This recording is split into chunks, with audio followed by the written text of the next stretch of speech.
సాగరంలో సంసారనావ పాటు తట్టి రచన మీనా కుమారి గారు శ్రీవాణి తల్లిదండ్రులను పార్కుకు వెళ్లాలని అడిగింది. ఇప్పుడు తల్లిదండ్రుల్లో చాలా మార్పు వచ్చింది. ఇది వరకు ఆడపిల్లను బయటకు పంపకూడదు, ఆమె ఇష్టి రీతిలో ఏ పని చేయకూడదు అనుకునే తల్లిదండ్రులలో విపరీతమైన మార్పు వచ్చింది. అదే కాక మనవరాల్ని తమ దగ్గరే ఉంచుకొని చాలా జాగ్రత్తగా చూసుకుంటున్నారు. మరి కూతురుని వెళ్ళమని చెప్పారు. అలా వెళుతున్న శ్రీవాణిని చూసి ఏమిటా అవతారం, కాస్త మంచి బట్టలు వేసుకొని నీట్గా వెళ్ళమ్మా అంటున్న తల్లి మాటలు విన్న శ్రీవాణికి కళ్ళు తిరిగినట్లు అనిపించింది. ఏంటమ్మా అని మళ్ళీ అడిగింది ప్రేమగా.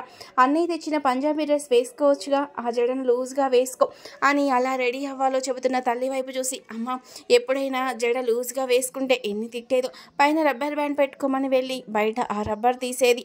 అటువంటిది ఇప్పుడు అమ్మ చాలా మారిపోయింది నేను నవ్వుకుంది. పంజాబీ డ్రెస్ వేసుకో అని చెప్పిన తల్లి మాటలకు సంతోషంగా డ్రెస్ వేసుకుంది. చిన్నన్న ఎంతో ప్రేమగా తెచ్చిన బట్టలేవి అని ముచ్చటగా వేసుకుని అద్దంలో చూసుకుంటే తనను తానే చూసుకుంటూ ఆశ్చర్యపోయింది. ఎంత మార్పుగా ఉన్నానో, చాలా బాగున్నానని మురిసిపోయింది. ఉదయం నుండి కుడి కన్ను ఒకటే అదురుతోంది. ఏమిటో తెలియదు, పెద్దలు ఏదేదో అంటూ ఉంటారు, కళ్ళ నరాల్లో తేడా అయితే ఇంకేమో అంటూ ఉంటారు అని నవ్వుకుంది శ్రీవాణి. తనకు డాక్టర్ చదవాలని ఎంతో ఇష్టం. అమ్మ నాన్నలను ఒప్పించారు అన్నయ్యలిద్దరూ. ఇక తన జీవితానికి ఏ బాధ లేదు. ఇప్పుడు ఇంట్లో ఒక యువరాణి తను అని నవ్వుకుంటూ వాళ్ళు జడ లూజుగా వేసుకొని పంజాబీ డ్రెస్ వేసుకొని ఎంతో అందంగా ముస్తాబైన కూతుర్ని చూసి మురిసిపోయారు తల్లిదండ్రులు ఇద్దరు. ఎంత అందం వచ్చిందో పిల్ల అంటున్న దేవరాణి మాటలకు, నీ పోలికలు కాదులే, మా అక్క చాలా బాగుండేది, పిల్లలకు వాళ్ళ పోలికలు ఎక్కువ పడ్డాయి అంటున్న తండ్రి గారను మాటలు దూరంగా వెళుతున్న శ్రీవాణికి వినబడి ముచ్చటగా నవ్వుకుంది. వెళుతున్న శ్రీవాణికి అక్కడ కుడి కుండ పక్కనే అరటి తొక్క ఉండడంతో కాలు జారి కూర్చోబడిపోయింది. అక్కడ ఉన్న గట్టు మీద ఏమిటి అనుకొని పైకి లేచింది శ్రీవాణి. అక్కడే ఉన్న మంగ, అమ్మ నువ్వు లోపలికి వెళ్ళి కాళ్ళు కడుకొని మళ్ళీ కాసేపు కూర్చొని బయటకు రా, శకునం బాగోలేదు, వెళ్ళొద్దని చెప్పింది మంగ. శకునాలు అవన్నీ ఎవరు నమ్ముతారు అంటుంటే ఎదురుగా వస్తున్న పిల్లిని చూపించి, చూడండి ఇప్పుడు వెళితే ఆ పిల్లి కూడా ఎదురొస్తుంది, నా మాట వినండి అమ్మా అంటున్న మంగ మాటలు వినిపించుకోకుండా నవ్వుతూ నడిచింది శ్రీవాణి. అవును, ఒకప్పుడు మంగ మాటలు పక్కింటి వాళ్ళ మాటలు అన్నీ వింటూ బుద్ధిగా ఉండే శ్రీవాణికి ఇప్పుడు తల్లిదండ్రులు, అన్నదమ్ములు, వదిన, పాప అందరూ కూడా తనంటే ప్రాణం పెడతారు. తనకి కూడా వాళ్ళంటే ప్రాణం అయిపోయింది. ఇక ఎవరిని లెక్క చేసేటట్టు లేదు ఆనందం. అందుకే అలాగే వెళ్ళిపోయింది. ఏమిటో ఈ పిల్ల వినిపించుకోలేదు, చక్కగా మెరిసిపోతుంది, పచ్చని పసిడి బొమ్మలాగా. ఎవరి దిష్టి తగులుతుందో ఏమో అనుకున్న మంగ శ్రీవాణి కోసం వచ్చిన స్నేహితులు అక్కడ చెట్టు దగ్గర కలిసేసరికి పోనీలే అందరూ వెళ్తున్నారు అనుకుంది. అందరూ కలిసి పార్కుకు వెళ్లారు. చక్కగా ఆడుకుంటూ ఉన్నారు.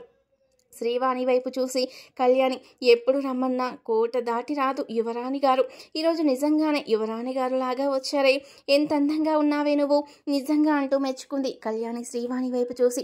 అందానికి ఏమి తక్కువ, అన్నలు కూడా భలే ఉంటారంటూ ఉన్నా సుకన్య వైపు చూసి, మా అన్నయ్యలను ఏమన్నా అన్నావంటేనా అన్నది లోపలను మురిసిపోతూ.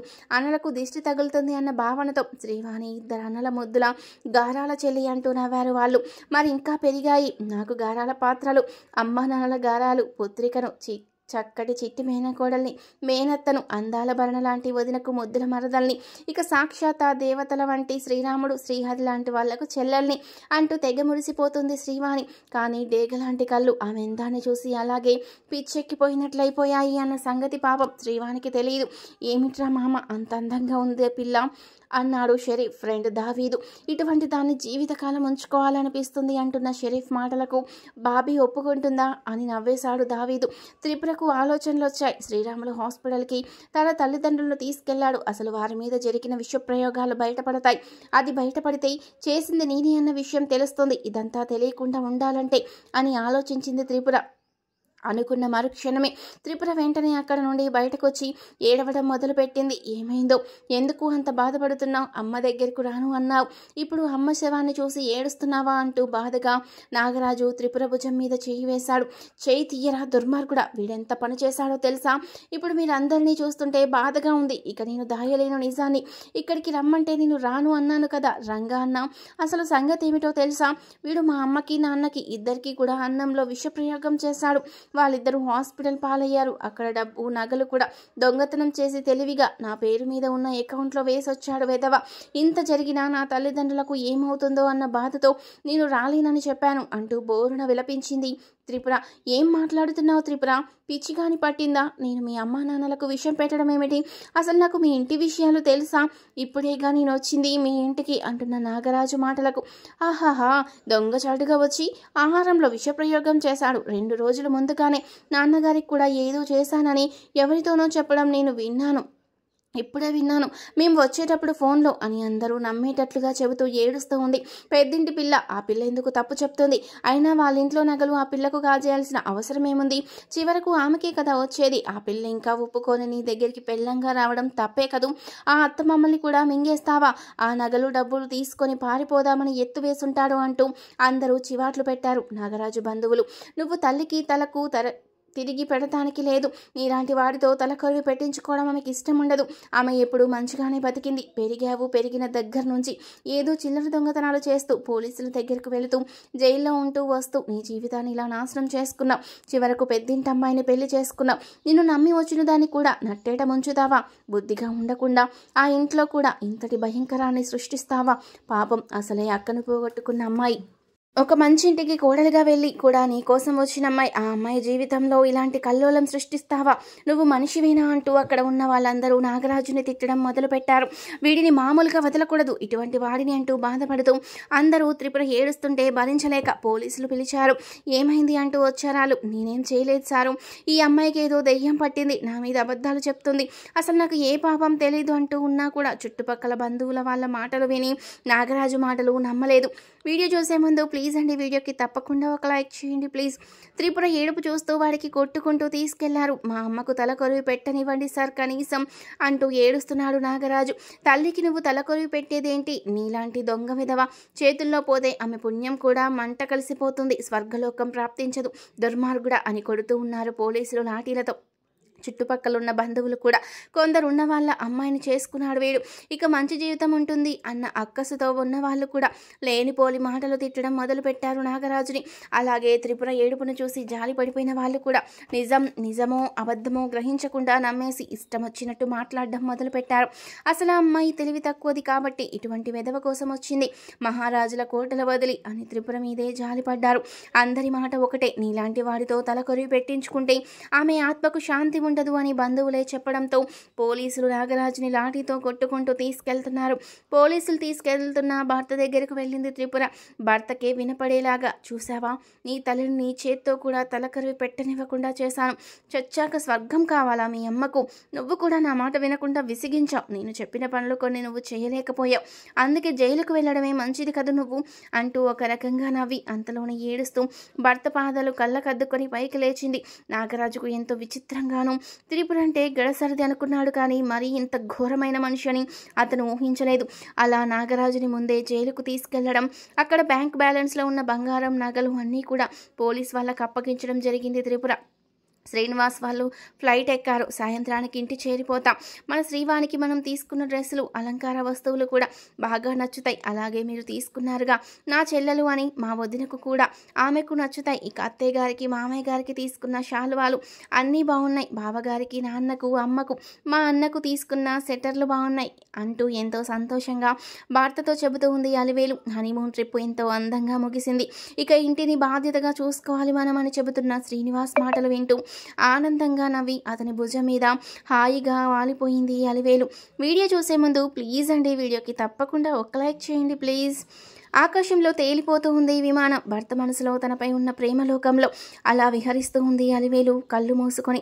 శ్రీవాణి, సుకన్య, కళ్యాణి, లలిత నలుగురు కూడా ఆనందంగా అక్కడ ఉన్న రింగాట ఆడారు. కాసేపు తాడాట ఆడారు. షటిల్ అలా ఆడుతూ ఉన్నారు. ముఖ్యంగా శ్రీవాణికి ఎంతో సంతోషంగా ఉంది. నిజానికి శ్రీవాణి అలా ఫ్రీగా ఇంటి నుండి బయటకు వచ్చి ఆడుకున్న సంఘటనే లేవు. ఇదే మొదటిసారి.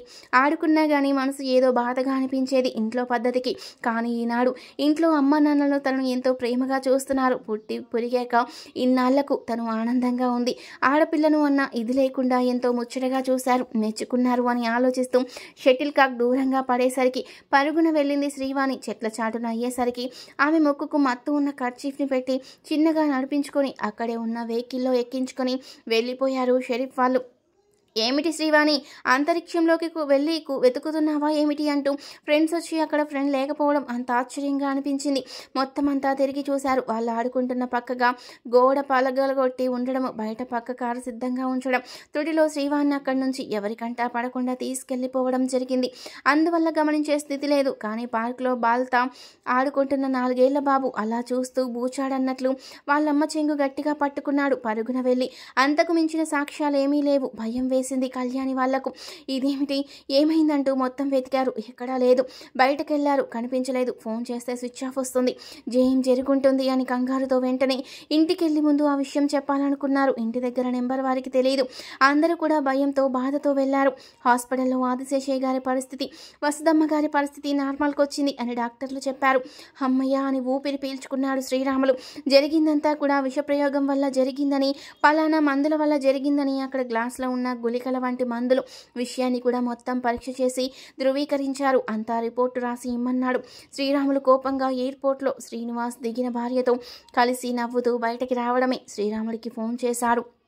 పలానా హాస్పిటల్లో ఉన్నాం మేము అని ఫోన్ చేసేసరికి ముందు అక్కడికి వెళ్ళి చూద్దామని లగేజీ మొత్తం కూడా తెలిసిన వారి ట్యాక్సీ మాట్లాడుకొని అందులో సర్దుకుని ట్యాక్సీలో హడావిడిగా హాస్పిటల్ దగ్గరకు బయలుదేరారు. భయంతో శ్రీనివాస్, అలివేలు దంపతులు, ఏమిటండి ఇలా జరిగింది, భయంగా ఉంది. వసుంధర అక్క వాళ్ళ అమ్మగారు చాలా మంచివారు, నాకు కూడా తల్లిగా కనిపించింది అని అలివేలు భయపడుతుంటే, భయం ఏమీ లేదంట, గండం తప్పింది కానీ విషప్రయోగం జరిగిందని చెప్తున్నారు అన్నయ్య అని అక్కడ రిపోర్టులు అవి రాసిచ్చారట. వాటి గురించి నేను పట్టించుకొని నిజం తెలుసుకొని రిపోర్ట్ ఇవ్వాల్సి ఉంటుంది అంటూ శ్రీరాములన్నయ్య త్రిపుర మీద అనుమానం అని చెప్పిన విషయం గుర్తు తెచ్చుకొని కాస్త కోపంగా ఉన్నాడు శ్రీనివాస్. ఇంతలో హాస్పిటల్ నుండి మెడిసిన్ తీసుకోవాలని రోడ్డు దాటి ఎదురు మెడికల్ షాప్లోకి వచ్చిన శ్రీరాముల వైపు చూసి అన్నయ్య అని పిలిచి టాక్సీ అక్కడ ఆపమని చెబుతున్నాడు శ్రీనివాస్. శ్రీరాములు తమ్ముడిని చూసి బయటకు వచ్చాడు. శ్రీవాణి ఉన్న వెహికల్ అంటూ శ్రీరాములు ఇటు శ్రీనివాస్కి మధ్యలో నుండి వెళ్ళిపోయింది. స్పృహ తప్పిన శ్రీవాణి వెనక సీట్లో పడుకొనుంది.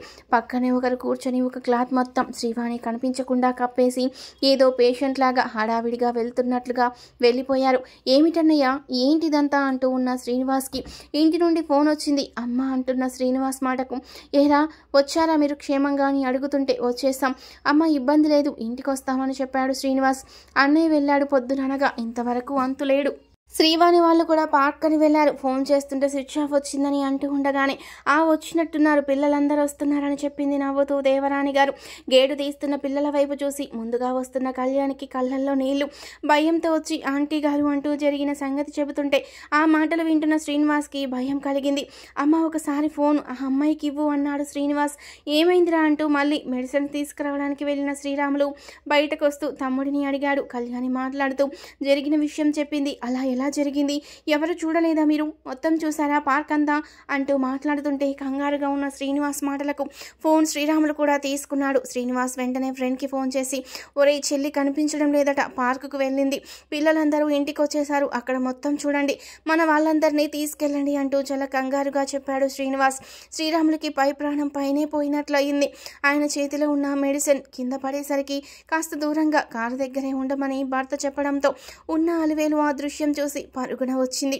ఆ మెడిసిన్స్ తీసుకుంది. ఏమైంది బావగారు అంటూ ఉంది. శ్రీనివాస్ కళ్ళల్లో నీళ్లు, శ్రీరాములు కళ్ళల్లో నీళ్లు. కంగారు, ఏం జరిగింది అంటూ భయంగా అడిగింది అలివేలు. శ్రీవాణి అంటూ దడపడిపోతున్నాడు అన్నదమ్ములిద్దరు. వెంటనే శ్రీరాములు ఫోన్ చేసి వేరే ఫ్రెండ్స్కి చెప్పి ఆ పార్క్ దగ్గర అక్కడ ఉన్న చుట్టూ షాపుల వాళ్ళని అడగండి, ఎవరైనా ఆగంతకులు వచ్చి అమ్మాయిని తీసుకెళ్లారేమో అని పోలీసులకు కూడా వెళ్ళి వెంటనే చెప్పాలి అని నరసింహకి ఫోన్ చేశాడు శ్రీనివాస్. వెంటనే రావాలి, ఇక్కడ హాస్పిటల్ దగ్గర ఉండాల్సిన అవసరం ఉంది అని చెప్పాడు. ప్రస్తుతానికి శ్రీరాములతో వచ్చిన వాళ్ళను హాస్పిటల్లో కాపలాగా ఉంచి ముగ్గురు కలిసి బయలుదేరారింటికి. అలివేలు ఇంటి దగ్గర దింపేసి పార్క్ దగ్గరికి వెళ్లారు అన్నదమ్ములు ఇద్దరు. అప్పుడే శ్రీరాములు స్నేహితులు అక్కడ ఎంక్వైరీ చేశారు. పార్క్లో నుండి బయటకు వస్తున్న చిన్నబాబు వాళ్ళ అమ్మా నాన్నల వాళ్ళని అడిగితే ఇక్కడ అందరూ ఆడుకుంటున్నారు, చూసాం మేము కూడా, కానీ బాబు ఆడుకుంటూ అటు బాలు వెళ్తే పరిగెత్తాడు. అప్పుడు బూచి వచ్చాడు అక్క అక్క అంటూ అన్నాడు. ఆ విషయం మాత్రం గమనించాను, కానీ చూస్తే ఎవరూ కనిపించలేదు, ఊరికే ఆడుకుంటూ అలా అన్నాడు అనుకున్నాను అన్నది ఆ అమ్మాయి. అమ్మ శ్రీవాణి అంటూ శ్రీరాములు మనసులో వేదన పడిపోతూ భయపడిపోతూ ఉన్నాడు.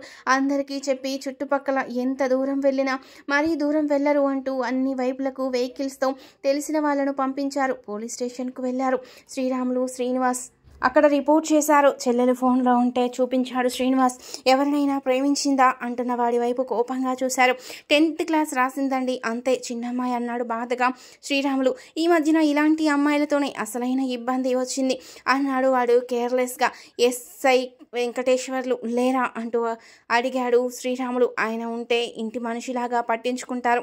ఇతను ఎవరో కొత్తవాడు వచ్చాడు. ఈ మధ్యన ఆడవాళ్ళను చులకనగా మాట్లాడడం, ఎవరితో అయినా కేర్లెస్గా ఉంటున్నాడు. దేవరాణి భూషణం దంపతులిద్దరూ బాధపడుతున్నారు. పిల్లలకు ఫోన్ చేసిన అమ్మ ఇప్పుడే ఫోన్ చేస్తాము, చెల్లి కనిపించగానే ముందు ఫోన్ చేస్తాము, మీరు ఇబ్బంది పడకండి, జాగ్రత్తగా ఉండండి అని చెబుతూ ఉన్నారు. అలివేలు అత్తగారిని మామగారిని జాగ్రత్తగా చూసుకుంటూ ఉంది. అలివేలు ఆ భగవంతుడు తలుచుకుంటూ ఉంది. భగవంతుడా ఏమిటి పరీక్ష, ఇల్లంతా ఆనందంగా ఉంది అనిపించింది. లక్ష్మీదేవి వచ్చింది ఇంటికి అని అందరూ పొగిడారు. ఇంతలోనే ఇలా జరిగితే ఏమిటి తండ్రి ఇదంతా. శ్రీవాణి ఎక్కడున్నావమ్మా అని అనుకుంటూ అక్కడ హాల్లో దండ వేసి ఉన్న వసుంధర ఫోటో వైపు చూసి, అక్క దేవతలాగా కాపాడుతున్నావు నువ్వు, ఎప్పటికప్పుడు నాకు నమ్మకం ఉంది, నీ మరదల్ని కాపాడుకో, బిడ్డలాగా చూసావు, ఎంతో ప్రాణం నీకు శ్రీవాణి అంటే, నాకు కూడా పంచ ప్రాణాలక్క అంటూ కన్నీళ్లు పెట్టుకుంది. పావని నిద్రపోతూ ఉంది. ఇంటికి అచ్చమ్మ సోములు జ్యోతి వాళ్ళు వచ్చారు. జరిగిన విషయం చెప్పుకుంటూ బాధపడుతూ ఉన్నారు. వీడియో చూసే ముందు ప్లీజ్ అండి వీడియోకి తప్పకుండా ఒక లైక్ చేయండి ప్లీజ్. సోములు వెంటనే నేను వెళ్ళి వస్తానమ్మా, ఇటువంటి వాళ్ళు కొంతమంది ఉంటారు, మనకు తెలిసిన వాళ్ళు ఉన్నారు, ఒక్కొక్కరిని చీల్చి చెండాడాలి అటువంటి వారిని అంటూ కోపంగా బయలుదేరాడు సేములు. భూషణం గారు వెంటనే బైక్ మాట్లాడి పంపించారు. సోములు వయసుకు పెద్దగా ఉన్నా కూడా మామూలు వ్యక్తి కాదు. ఆడపిల్లల పట్ల తప్పు చేసినా లేక ఏదైనా చేయకూడని పని చేసినా కూడా మనిషిని ఎరగదీసినట్లు చేస్తాడు. అంత కోపం ఆయనకు. అచ్చమ్మ కళ్ళ నీళ్లు పెట్టుకుంది. దేవరాణి గారిని ఓదారుస్తూ ఉంది. నరసింహ శ్రీరాములు స్నేహితులు ఇద్దరు కూడా హాస్పిటల్ దగ్గర ఉండి వసుదమ్మ గారిని ఆదిశేషయ్య గారిని చూసుకుంటూ ఉన్నారు. త్రిపురకు ఆనందంగా ఉంది. శ్రీవాణిని తీసుకుని వెళ్ళిపోతున్నారు. ఎవరికీ చిక్కదు, చిక్కే అవకాశమే లేని ప్లాన్ నేనే వేశాను అని నవ్వుకుంది.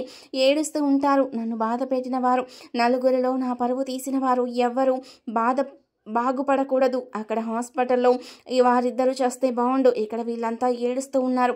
ఆ శ్రీరాములు శ్రీనివాస్ ఇద్దరు రోడ్ల మీద పిచ్చి కుక్కల్లాగా తిరుగుతూ ఉంటారు.